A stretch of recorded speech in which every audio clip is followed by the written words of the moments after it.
Hello, everyone, and welcome to another episode of Healing Conversation. My name is Einav with Untangled Coaching, and today we have a special guest, Nicole Shir. Nicole, hi. So good to have you here.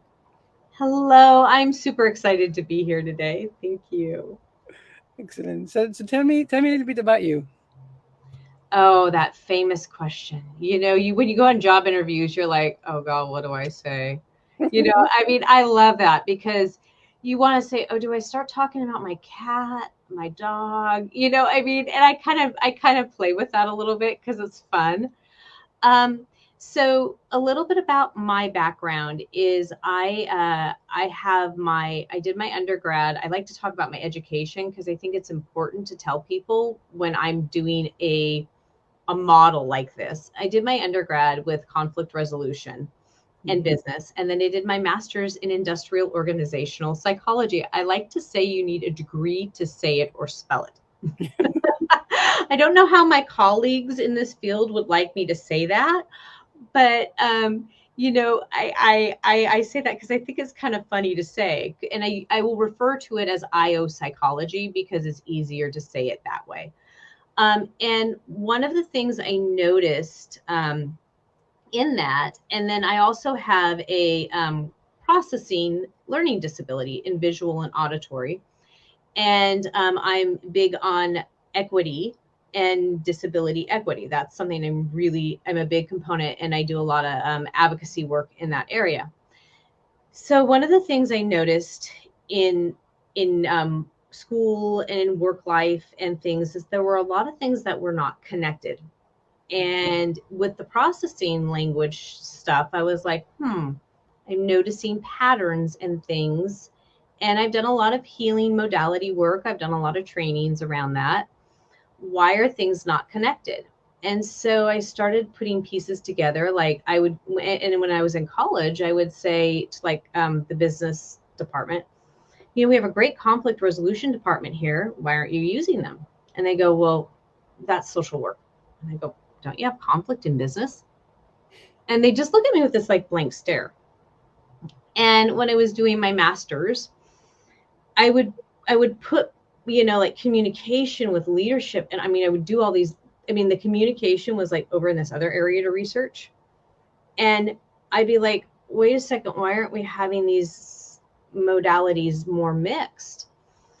And it got really interesting, and I was noticing there's a lot of disconnect. And I went to a conference with one of my uh, associations this year, and they were really big on like doing a lot of social justice stuff. And I was like, hey, you guys, you're on your own little island. Why aren't you using working with another group, like people who are trained in social justice, trained in conflict resolution? And they were like looking at me like, huh?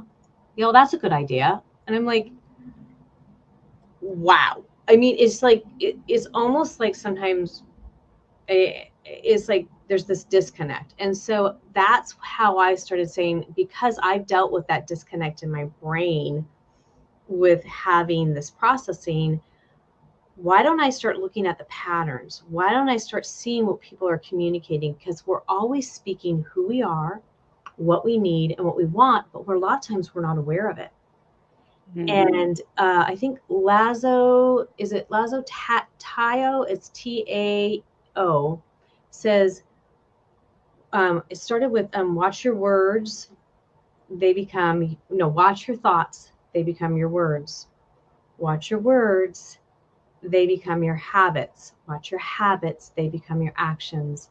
Watch your actions, they become your destiny. And a lot of times, that's what happens. And so that's how this all kind of came about. That's amazing. You've said so many different things that are like, wow, but um, very interesting subjects for your degrees. Yeah. Uh, it's obviously conflict resolutions and psychology in the business and stuff. It's like wow, really mind blowing, and obviously something that is we are aware of as people working in teams and stuff. We are aware of, but maybe the management not necessarily thinking about. but I also I'm really interested about this, what you're saying about the needs and watching the language. It's exactly that's what in my training it's the same thing.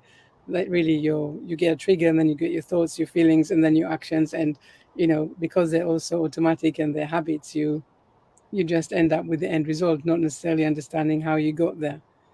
So tell me a little bit about the steps that you took after you realized that this was the change that people were going through.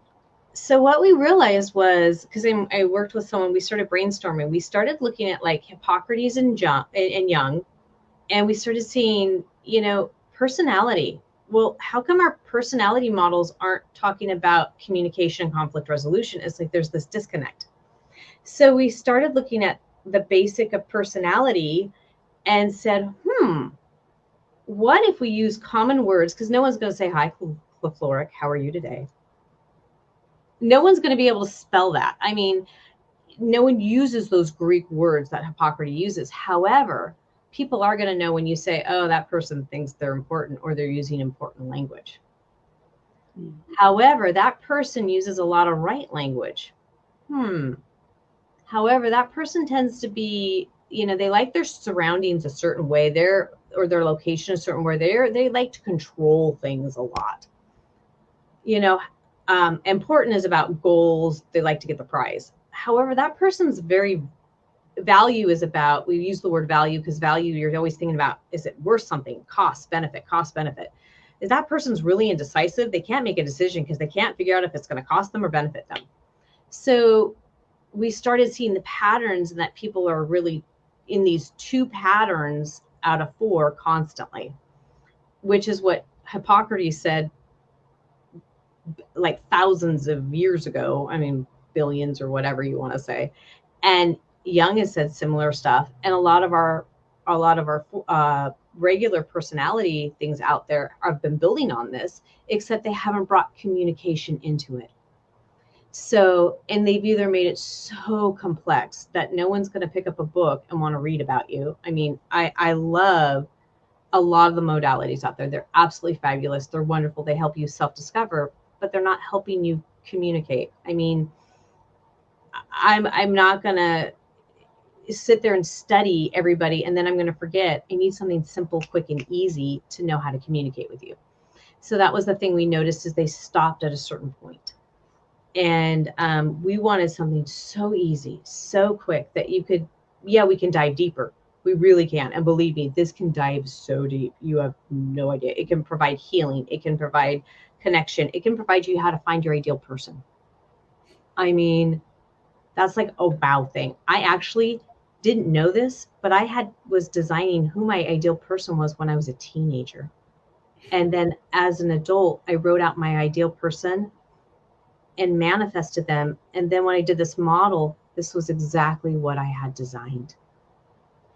People are doing this, but they're not putting words to it necessarily. And they keep attracting the same person, and then they criticize the patterns that they've designed.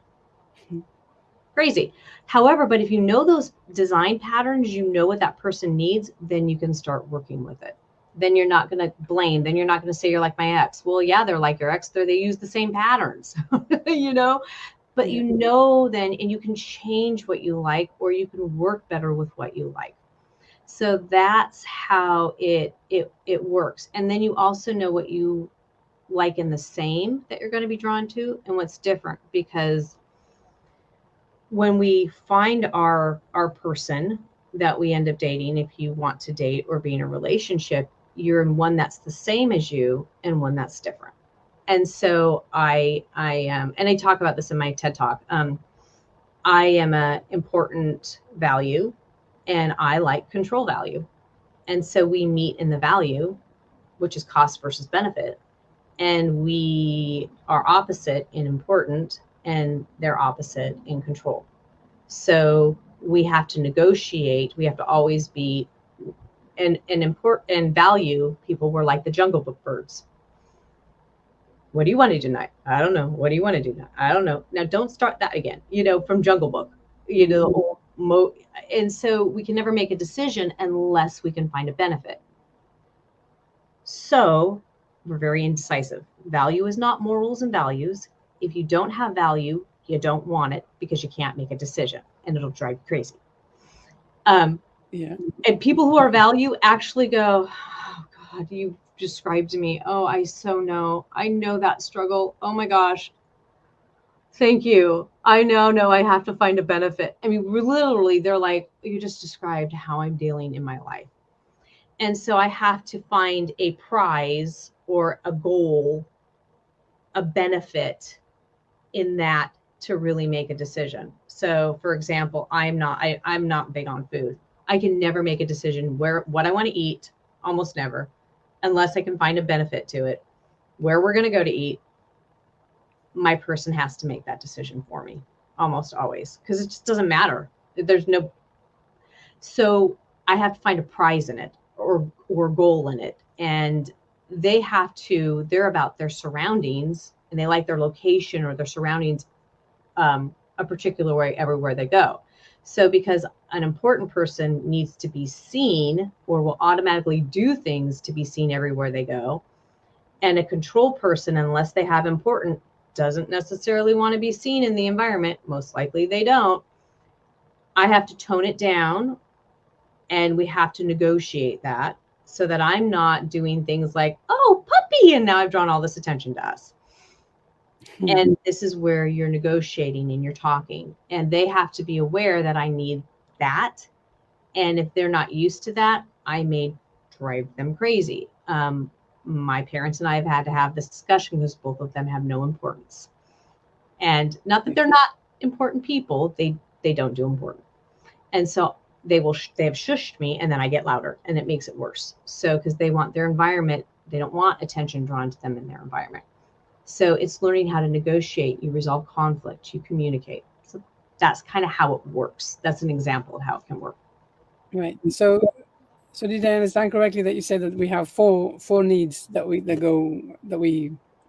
all what is the word I'm looking for? The four needs that we can go through, recognize, match, or there is a word that I'm looking for. But is it just the four?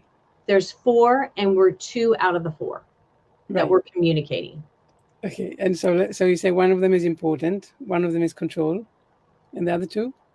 There's right, value, control, and important.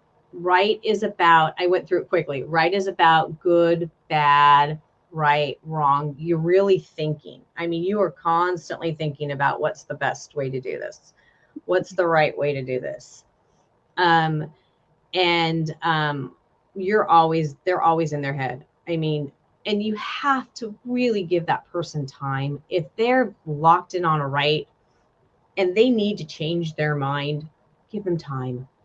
Don't and it can be a real struggle because they're very precise people. Control is about the environment, their surroundings. They need it a particular way that they find is the way they like it. And what I mean by that is if they are a fiddlefoot and they need to travel, they need to travel. If they like the car a certain way, a certain smell, they're going to want that certain smell. And it doesn't have to make sense to another person. That's the way they like it. Value, that cost versus benefit. And then important, I said the price. So again, we're two out of four. They're going to affect each differently based on how the two are. That is fascinating. And so how do people go about, you internalizing this or understanding this or actually finding out what they are and what their partners are or other people in their lives are? Well, currently we're working on putting together a questionnaire, and we've got a few fine little details we've got to work out. The other thing is there's words, there's things, there's humor. I'll give an example. The alpha personality, the strongest personality, is a right control. You know when they walk in the room, they are the alpha personality. Their strongest personality. They're opposite of my personality.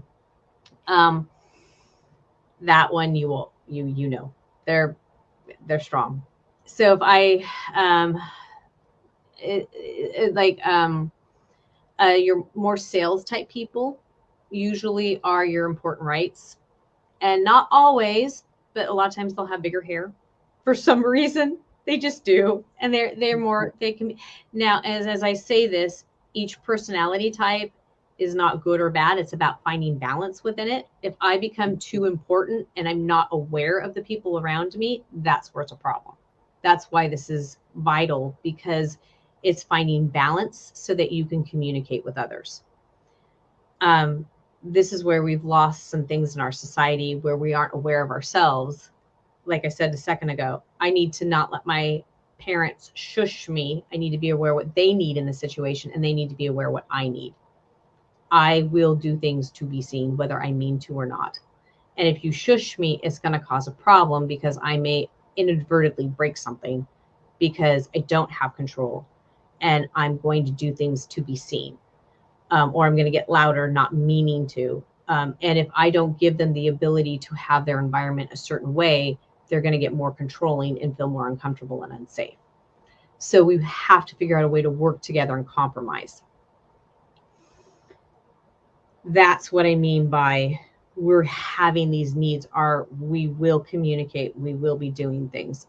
So right value person is they tend to be a little more, a lot of times we've noticed, very mechanically inclined. They like to challenge things sometimes. Ryan Reynolds is a good example of a right value that we've noticed. People like Martin Luther King, we've noticed, has been a right value. Abraham Lincoln are good examples of people who are right value. And again, how they work is going to depend on the situation. Important values are, we've noticed they're rare. In the United States, I'm not quite sure about the UK. I think they're more accepted in Asian cultures.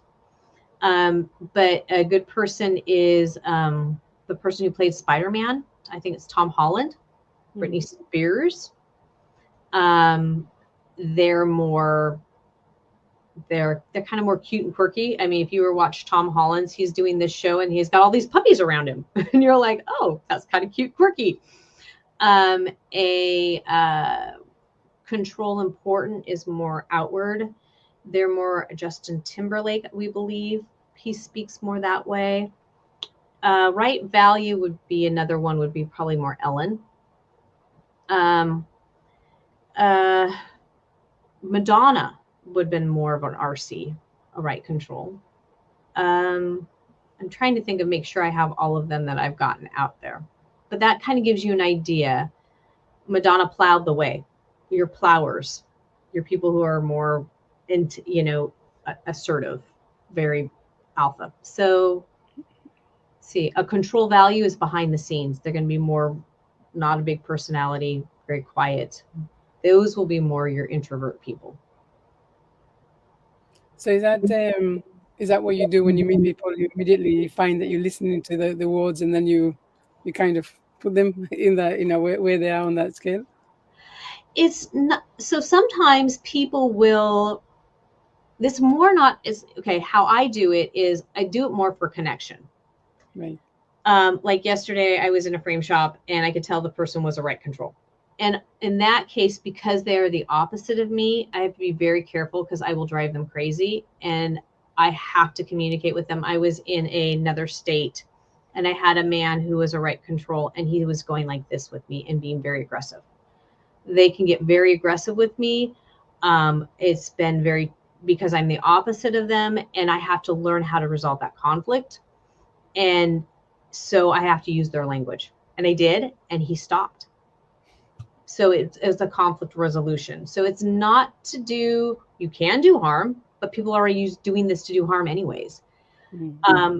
It's more so that you can communicate and relate. You can connect and relate. You can be aware of, if it's not connecting, how do I connect? And sometimes people will show you one can be bigger, or one can be smaller. We were at a softball game, and it was on a softball team, and I was going, wow, this person, I can tell this person's got a big C. I wonder what their other one is. kind of attracted to them. So I know if I'm attracted to them, I've got to have a V or an I, because I'm not going to be attracted to them if they don't have one of those, because you're usually not attracted to someone. And I saw bright pink socks and I go, it's probably an I, because that's important. They've drawn attention to themselves. You know, That's that's very interesting. I think, as you say, um, there's, I guess, in terms of attraction, and of course, it doesn't have to be, physical or emotional. It doesn't have to be a type of attraction. But it's so interesting that sometimes we have the things that we subconsciously attracted to, and then some things that we more conditionally attracted to. yeah. But basically, what you're saying is that unless we get it the right match, we would probably have a lot of challenges in our relationships, whichever one we are having. Well, we're going to be drawn towards, like, for me, I'm either going to be attracted to someone who is going, I'm attracted to the opposite, but the same. So I'm going to be drawn to someone who is going to either have a C component or an R component. Hmm. I'm more drawn to people with a C component. I like control value. And so I knew that this person had a C, but I knew that for to be attracted to them, they were going to have an I or a V. And because I'm not usually attracted to R. Now, there's nothing wrong with R. I have a friend who's an IV and they're attracted to R. I mean, they go for nuts for the R. They go nuts for the RVs. I mean, every time you see them, they're with another RV, and you're like, oh, you like the RVs, and they're like, how do you know? I said, do you have a type? We have our types, and so that's how I could figure out what they were based on the other one, because their C was so big. And we show these mannerisms. We communicate with body language. We communicate with what we wear. We communicate with how we talk. And again, it's so we learn how to navigate each other and get along. If I'm too spazzy with a control person, they are turned off. And there are a lot of control people who, when they're that big of a C, are gonna want me to be toned down around them. And I have to be very careful because I don't have control. Now, my I can be very driven and it can seem like I'm more controlled because I'm very focused. Hmm. Um, However, I have to be very, this is how we can turn people off or turn people where they like us. And it's being aware of the situation. And a lot of times we are losing those people skills because we are online more so much, or we don't know how to connect. And then we'll have these excuses, well, I'm just going to be me. Well, yeah, you need to be you. However, there's other people in the room and they need to be them too. And if it's just, you want to just be you, then you need to be alone in your home. We need to learn how to be with our, I like to say me and we. If you put me, if you put we, you put three fingers up and you put E, but if you also do this, it's me and we. I mean, you get what I'm saying. We up, the W upside down is me. Yeah. So I'm just curious. You mentioned the personality types, and I know that personality types. A lot of companies, of course, they they really take them into account, and they make the new candidates go through the personality type so that they can see how they're going to fit in the team and stuff like that. But I know for myself, I guess when I go through personality types stuff like that, I always feel like it's not exactly describing me, or that I'm a little bit on the outside of whatever it is that they're finding. How do you feel about this, the needs languages that you're mentioning? Do you feel that it's is it, I don't know if if I can ask this question, but do you feel that it's a better fit for people, or can it be, taking in out of into different what is, what is the word, that people can interrupt it in their own way is what I'm trying to say. So I feel that, okay, so one of the things I've noticed is that kids under the age of 10 can know this quickly. That's one of the one things I've noticed. It's it's more language, and it's knowing what you need in the language. It's knowing how to put things together. For example, if I would never put myself with a right control. I would never put a control important with a right value. And I would never put a control value with an important right unless I did heavy duty training on how to deal with the language because they're opposite needs. The other thing I would not do is I would not put two rights together that did not see right the same way. An example of that would be Biden and Trump are both right people. Trump would speak important right language, Biden would speak right value language. The rights do not align. So, if I were to put two people together, I would teach them in a team setting. I would help them discover what their needs languages are. And then I would say, this is how you navigate the language with each other. An important right is going to be a stronger personality than a right value. And they can railroad that right value. So, what's been going on is we haven't known what we need in our needs languages. If I am not getting a prize or a goal, I am not going to be happy. If a right person is feeling like they are wrong all the time, or they are not allowed to be right, or they're fighting in the right, they are not happy. And so a lot of it is knowing that about yourself. And what do you mean by prize or goal? How does that fit into all of that? So I guess this is like the driver, right? You wanna you, you wanna feel that you've managed to be seen, that you're communicating properly, that you're being heard. Is that what you mean, or am I missing something?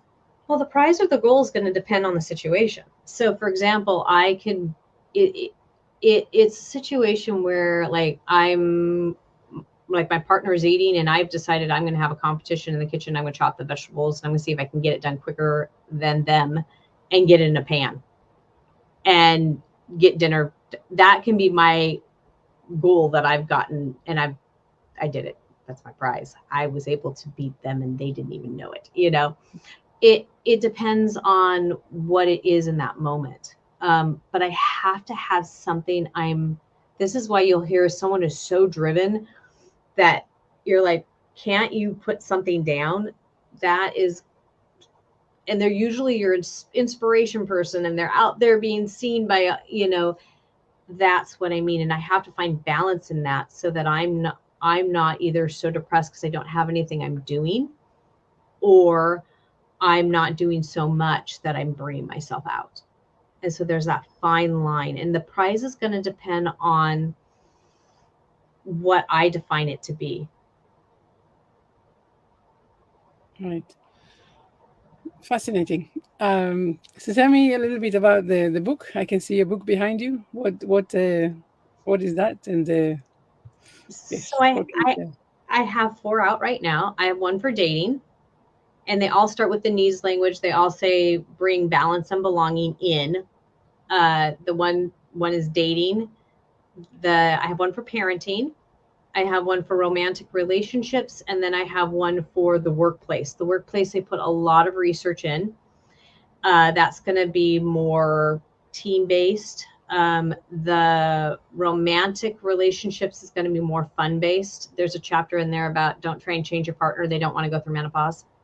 Nobody wants to go through the change.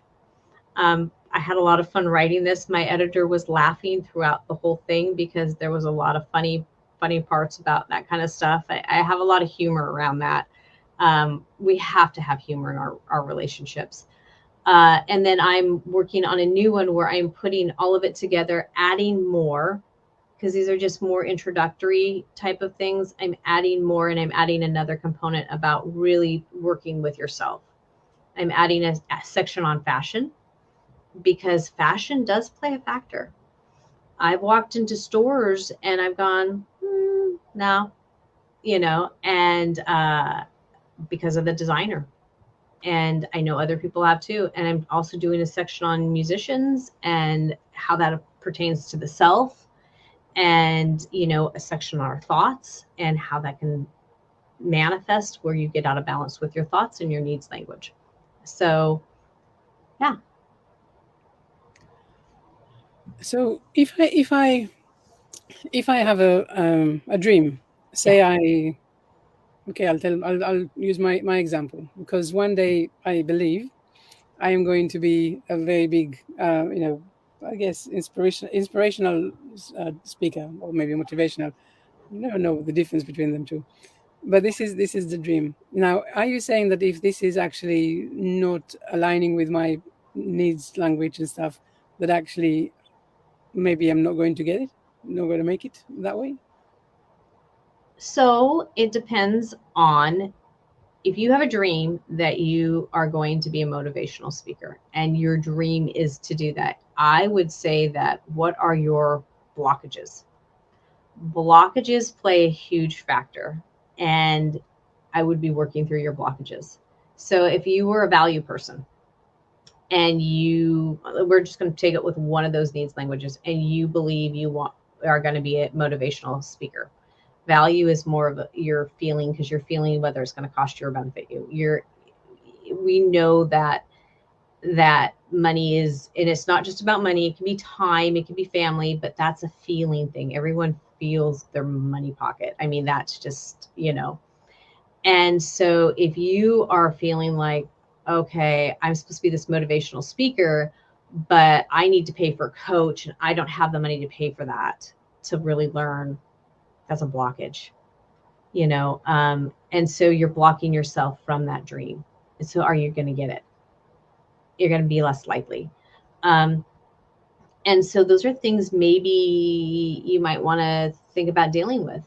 So that may be your destiny, that may be your dream, but because you aren't dealing with the cost in that benefit, or you're going back and forth and you're not making that decision, you may not be able to receive.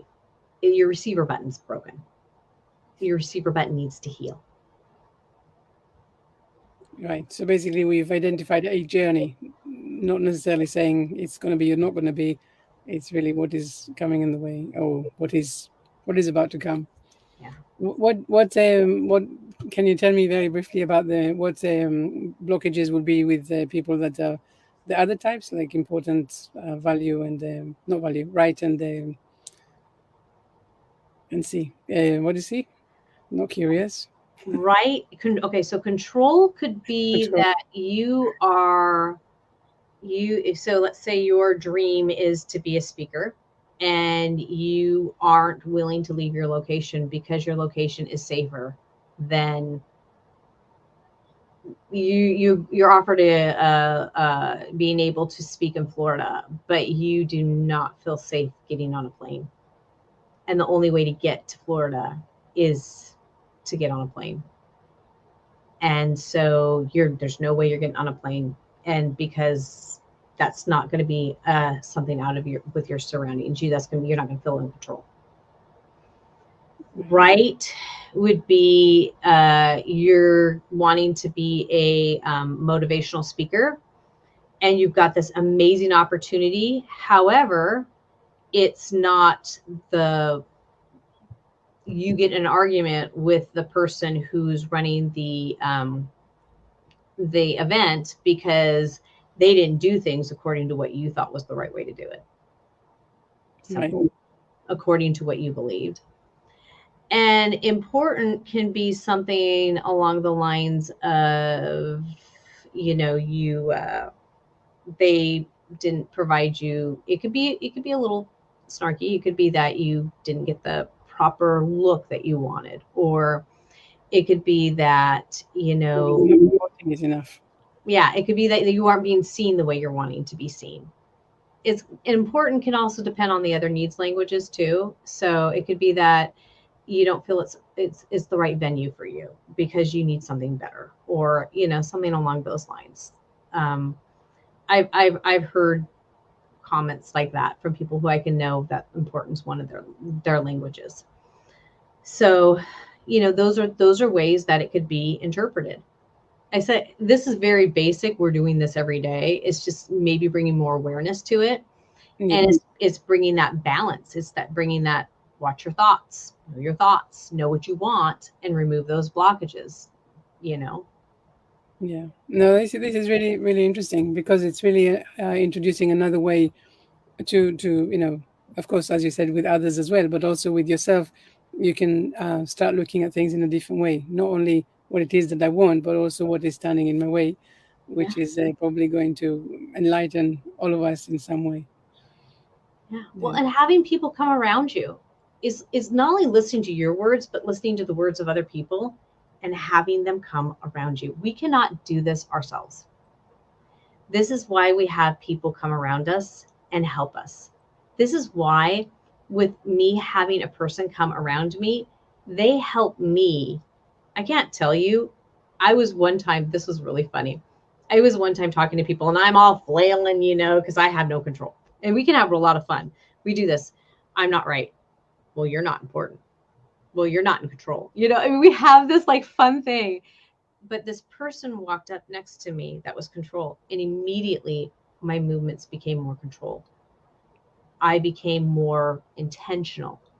Hmm. And they said, did you notice when I walked up, you weren't flailing, like a wet, fish out of water? I said, no, I didn't.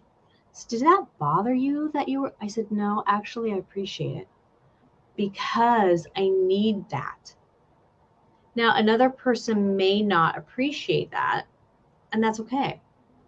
Another person may want more right in their life. Hmm. It may want to connect somewhere else. For me, that works. And I so appreciate that. And that's why we need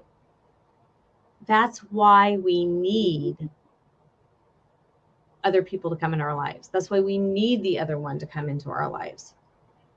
And that's why we are drawn to certain ones and like certain ones. Hmm. So interesting. And so, just before we're just gonna finish very soon. Um, have you? I mean, can it be that someone has more than two of these needs in themselves, or is it really? Have you found that it's really just the two? It's really just the two. Now we're influenced by all of them and we will talk about them. I will use right language. I will say that's not right, but I'm not processing so much that. I don't really care to be right. That's not a thing that's vital to me or really important to me. Both my parents do not want to be seen, but they will say that's important. I mean, we use this language, but we're not really processing that way. We're not really thinking about that. We're not really wanting the thing that would, my parents don't want what important would bring to them. I do. Mm. Um, they, they, of what that need would bring to them. Does that make sense? Now, even though I don't have control as a need, I want what that would bring to me from another person. I can't provide that for myself. Yeah. So that's what I'm saying. And you can't really change it. It's what I see it with little kids. That's who you are. Um, and it's accepting it and it's learning how to bring balance to it.